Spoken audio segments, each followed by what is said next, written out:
Hey everybody, this is John and you're watching the Real Man Rom-Com Review.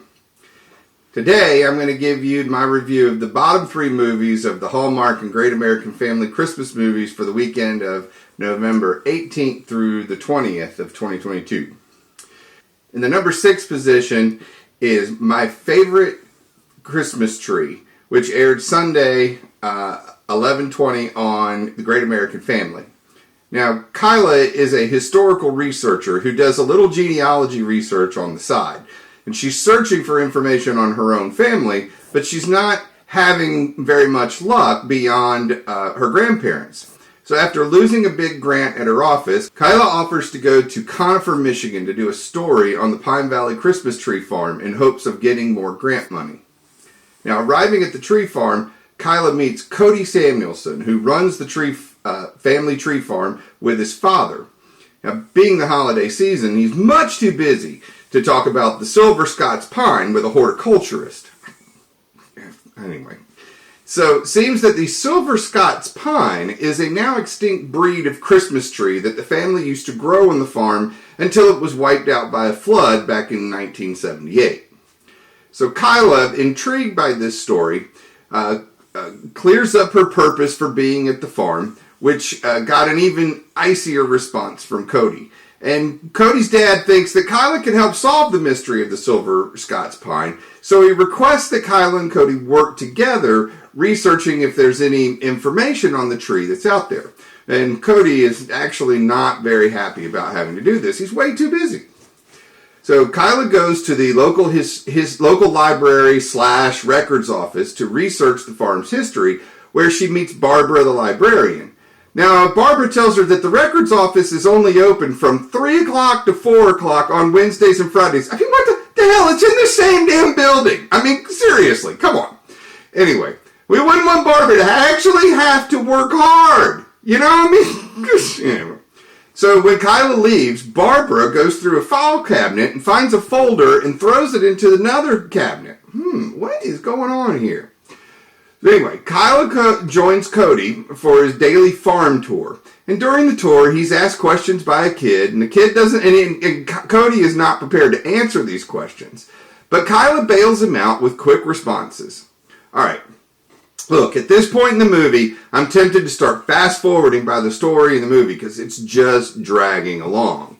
Once again, we have a Great American Family movie with a boring piano track in the background, which isn't helping. Stop with the crappy piano tracks already.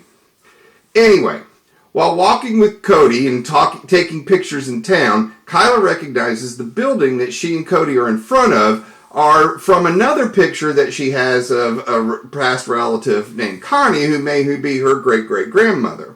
Now, she also discovers that Maurice, who is her possible great-great-uncle and was a notorious bootlegger in the area.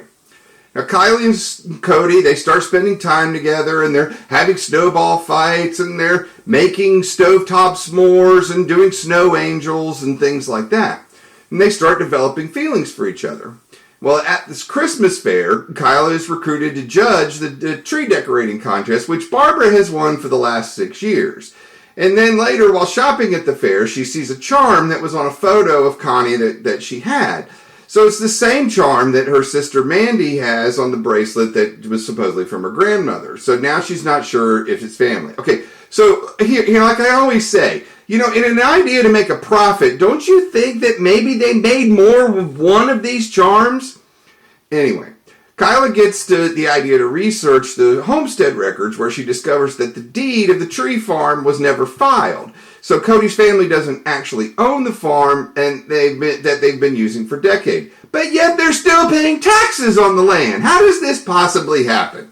Anyway, Kyla tells the bad news to Cody, who tells Kyla how much she appreciates all the effort and work that she did, and gives her forgiveness for making a mistake that could cost his family the land. All right, okay, that's not true. He's really pissed off, and he takes it out on her. What a bonehead. I mean, it wasn't her fault that your family's stupidity, and they're not organized enough to file the deed on the land. Anyway, After winning the tree contest for the 7th time, Beverly all of a sudden becomes this generous person and finds this folder that she misplaced and gives it to Kyla. Inside of it is a scientific study on the Silver Scots pine. Now, Cody will be able to save the farm by getting research grants on the pine and other types of things. Now, eventually, we discover that Maurice's will, which we previously learned stated he had no offspring, was a lie to throw off his bootlegging enemies. So Kyla has found her extended family in Constance and Maurice, as well as her man and Cody. Kissy kissy, roll credits. Look, in a weekend filled with enjoyable movies to watch, this one didn't quite meet the mark. I mean, granted, there was great interaction between Cody and Kyla. I mean, they had a snowball fight, they made snow angels, they made stovetop s'mores together, all of which were very Christmassy and made me smile. But I gotta tell you, I got a little confused in the mix of the story about all the genealogy and what was going on, and wondering if somehow or another Kyla and Cody weren't actually related to somewhere, and now they're kissing cousins or something. It was really kind of creepy to think about. Anyway, I guess maybe I need to go back and watch it again to figure out where I went wrong in the process. Now, there is a secondary storyline of Kyla's sister, Mandy, who comes with Kyla on this journey. And here she meets Ben, whose aunt runs the local bakery, and Mandy discovers that this love of baking and Ben. It's a worthless storyline, and just kind of, but they needed to get rid of Mandy so that Kyla and Cody could be together, otherwise it'd be like a threesome, so it really was anyway, it just wasn't necessary. Look, while the movie was a little slow at times, and I did get lost in the storyline, it really wasn't a bad movie overall, and I put it on my worth a watch list for the season. Now, the movie really is a victim of being scheduled on a very good set of movies this weekend. I mean, I could easily see this being ranked higher on other weekends, so this is one to watch if you see it on the dial. My number 5 movie this week was Christmas in Pine Valley, which aired Saturday, the 19th of November on the Great American Family. Now, Natalie and her family have been running Pine Valley farm products for the last 2 years. Now, starting with the Christmas trees, they expanded into soaps and other pine-scented products to sell throughout the season. And next year, they're going to expand into becoming a wedding venue. Now, Mr. Prentice, who is a distributor whose company only promotes products from family-owned and operated businesses, places a huge order with Natalie for the next year. And Natalie starts to explain their business model to him, but is cut off by Lisa, who's a co-worker. Then we go to Josh Sims, who is this investigative reporter for a magazine. And he wrote an article recently where his source was found to be illegitimate, and so he has got a bad reputation. But his boss sends him on an assignment to do a story on the Pine Valley Farms for their family-run business edition. So Lisa's friend David is coming into town, and Lisa tells Natalie to put Dave to work when he arrives. Natalie, who's trying to make soap alone, is getting all discombobulated. Well, Josh arrives, and Natalie, thinking that that's Dave, puts him to work assisting with the soap making. Of course, Lisa comes back from running her errands, where she informs Natalie that isn't Dave. Oops. Anyway, Josh introduces himself, explains why he's at the farm, and he is promptly rushed off because they got a problem. Aunt May, who's a friend of the family and also works at the farm, informs everyone that there's an old outstanding tax lien on the farm, which is due by the end of the year. Now, needing good publicity and to not lose the contract from Mr. Peterson, they all agree to be family until Josh leaves town. Now, Natalie also writes this blog, and in this blog she talks about how wonderful it is to live on the farm and how they do all these wonderful traditions, and this is her favorite time of year, and it's just paradise and everything. So, but in reality, she doesn't do these things and so the blog is really based on a lie. So while writing another blog, which is announcing that there's that the farm is going to become a wedding venue, we see little Elsa, who's wanting to write a letter to Santa. She sits at the computer and accidentally deletes part of that blog and doesn't tell anyone. Now, so after having dinner with the family, Josh and the crew head off to the annual tree lighting. And Josh and Natalie are almost kiss under the Christmas star, but they're interrupted. And then when they get back to the hotel that evening, Josh reads Natalie's blogs and finds out that Natalie is getting married. Oh, man. So the next day at the farm, Josh apologizes to Natalie for his behavior the prior evening. Natalie, being confused, actually sees the blog and she is shocked. So when pressed on who the lucky guy is, in walks Lisa's beau, Dave, who ends up being introduced as Natalie's fiancé, Dave. Well, good-natured Dave goes along with it and is eventually told by Lisa what's actually going on. So as everyone is pitching in together and they're making soap, Josh notices that Dave and Lisa are being very playful with each other, which really doesn't seem right. And Dave proceeds to gloat about Natalie, and really that kind of makes Lisa feel a little jealous because, he should be gloating on her. Anyway, so Josh tells Natalie that he really thinks Dave's a little laid back for her and that he will eventually bore her. Okay, look, I gotta stop here, okay? Now this Andrew Biernat, or whoever he is, the guy that plays Josh, he is as boring as it gets. He speaks in this monotone tone, which totally makes his character boring as hell. I mean, it seems funny that the guy who's saying that the other guy would be boring is actually the most boring character in the entire movie. Alright, so as Josh and Natalie return to the house, we see Dave on the porch chopping wood.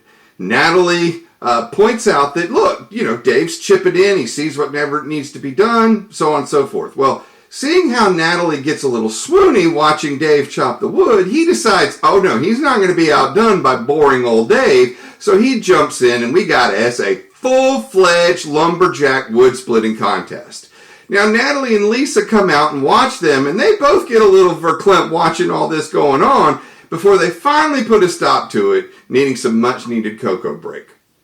Alright, well look, this was the best part of the entire movie. I mean, it was hilarious watching these two guys try to chop wood. I mean, half the time they were hitting the edge of the log, which doesn't split the log, or they made a really weak swing trying to do the thing, which shows that they really didn't practice this much before they actually shot the scene. But look, outside of Andrew Walker trying to throw a baseball on the perfect catch, man, we have never seen any Hallmark male eye candy not look like they are Paul Bunyan when it comes to chopping wood. So Lisa ends up telling Dave that he needs to turn up the romance with Natalie. So at the dance that evening, Dave gives Lisa a corsage and dances with Natalie all night. And of course, Lisa gets all jelly again, and as she's trying to leave, trips up a server as she's trying to escape. Well, back at the house, Dave tells Lisa that Lisa is the only one for her, and they kissy, and so Natalie's been left alone now at the dance without a ride home. And Josh, who walked to the dance from his hotel in town, he sees a sleigh, and so he gets the guy to give them a sleigh ride back to the farm. And what seemed like a really nice ride back to the farm, when the sleigh gets to the farm, Josh jumps out and says, "Thank God," when they get there. No, what the hell? I mean, this guy is an idiot bonehead. I mean, he has this wonderful sleigh ride with this girl, and then he comes out and goes, what? Anyway. So, when Josh and Natalie enter the house, what do they see but Dave and Lisa making out? So, Josh goes all off on Dave using a pillow. A pillow. Anyway, I mean, this guy's so boring, he can't even yell with feeling. And he just totally brings this movie down. Natalie reveals the truth about their scheme, which crushes Josh, that he was lied to, even though Natalie knew about Josh's past and knew that this would cause problems for Josh. So Natalie ends up coming clean to Mr. Prentice, who of course, because they're not family run, pulls their order. Now, she goes out, she cleans up her blog, takes all the lying posts away, and posts a new blog that kind of tells the truth about things of what's going on. Now, the family, the family, which really isn't a family, but whatever, they're exchanging gifts for Christmas, and the doorbell rings. Natalie opens the door, and she sees this luminary path that goes out to the grove. Now, remember that. Now, I told you that there were things that were traditions. Well, one of the traditions was a luminary path, which she had said that they had to cancel. So she follows the path out, and there's Josh, and he's waiting in the trees, and they make up, kissy kissy, pine-scented car fresheners for all.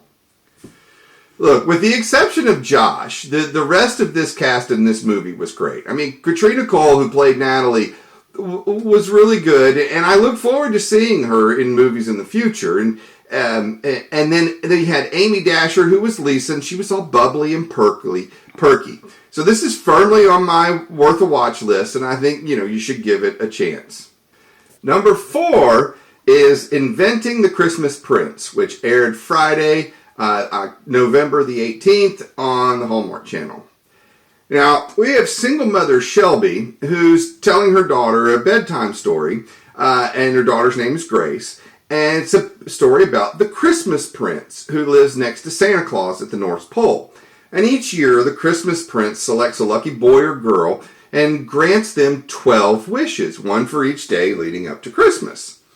So Gracie wishes that the Christmas Prince would pick her this year. The Christmas dance is coming up at school, and all the kids' families will be at this dance. Now, since Grace doesn't have a dad, she hopes that the Christmas Prince will end up taking her to the dance. Now, Shelby works as an engineer at a rocket booster company, and her boss, Dr. Spock, aka Evan in real life, is a very smart guy, but he's really not much of a manager and a leader. I mean, he's lost staff recently, and if he doesn't turn the ship around, he risks missing the date for the next phase of the project as well as losing his job. So Evan tells the staff that in order to meet these timelines for the next project, they're going to have to work on Christmas Eve and Christmas Day. Well, of course, Shelby protests, and she ends up quitting her job. Now, Gracie, who's at the office because they're working late, sees a mark on Evan's hand, and which is supposedly the mark of the Christmas Prince. And she goes bonkers. So since Evan really needs Shelby, and Shelby needs a job, Shelby ends up blackmailing Evan into being the Christmas Prince, and Shelby offers in return to come back to work. So after negotiating Gracie down to 8 wishes on weekends leading up to Christmas, Evan reluctantly agrees to be the Christmas Prince. Now, the first wish is a sleepover with her friends, and Evan has a panic attack when Shelby tells him that sleepover is happening tomorrow. Well, at the sleepover, Evan is interrogated by the kids, and of course he has no answers for their questions. But despite that, Gracie tells him that the kids thought he was funny, and she gives him a drawing of the two of them together. Well, like the Grinch, Evan's heart grew 3 sizes that day. So wish number 2 is for Evan and Shelby to have dinner together. Now, the dinner doesn't go well when Evan reveals that he didn't know that Shelby's husband had died 3 years ago, even though he had approved Shelby's leave of absence. Wish number 3 is to have tea at the exclusive La Maison tea house. Now, Evan tries to use logic with the maitre d' to try to get a table for the place that's totally booked out, and it utterly fails. Shelby appeals to the maitre d's softer side, which brings him to tears, and they ultimately get a table for the next day. Now, at the tea, Evan is extremely nervous, but he loosens up, and they end up having a really good time. At the end of the tea, Gracie hugs Evan afterwards, and Shelby, seeing this, starts to see a different side of Evan, and she's really kind of starting to like it. So, the next day, we see some real changes at Evan at work as well. I mean, they have to work late, and Evan allows one of the coworkers who had tickets for a show to take the night off so they could go to the show while everyone else worked. And he's even seen decorating a Christmas tree with the staff, and he's made Christmas cookies. Oh, and because he's hired some extra staff, they no longer have to work on Christmas. So wish number 4 is a grand piano. Now, grand pianos are expensive and not very practical, and there's no room for one in their house.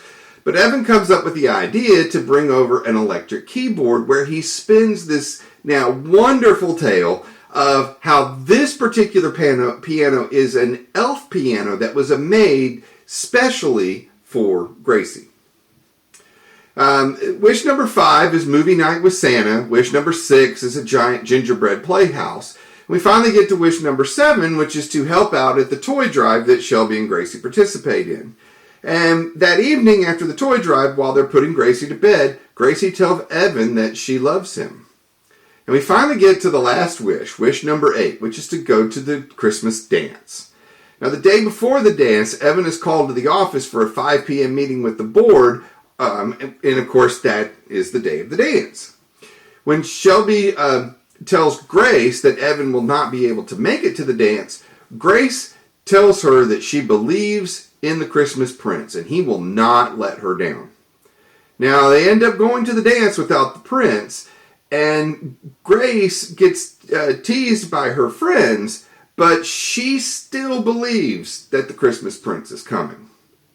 Now, back at the meeting that Evan's had, the board has decided to give Evan a promotion because of the way that he's turned things around at the office. Well, Evan accepts the role, but doesn't sit down to negotiate the terms of the deal because he has a pressing engagement that he cannot miss. Shelby calls Evan, who's arrived at the dance. Grace runs out to see that the Christmas Prince is there, and he's in full uniform. And he even has a crown for Grace. And then the Christmas Prince, Grace, and Shelby ride off in the horse-drawn carriage that he takes Santa on each year.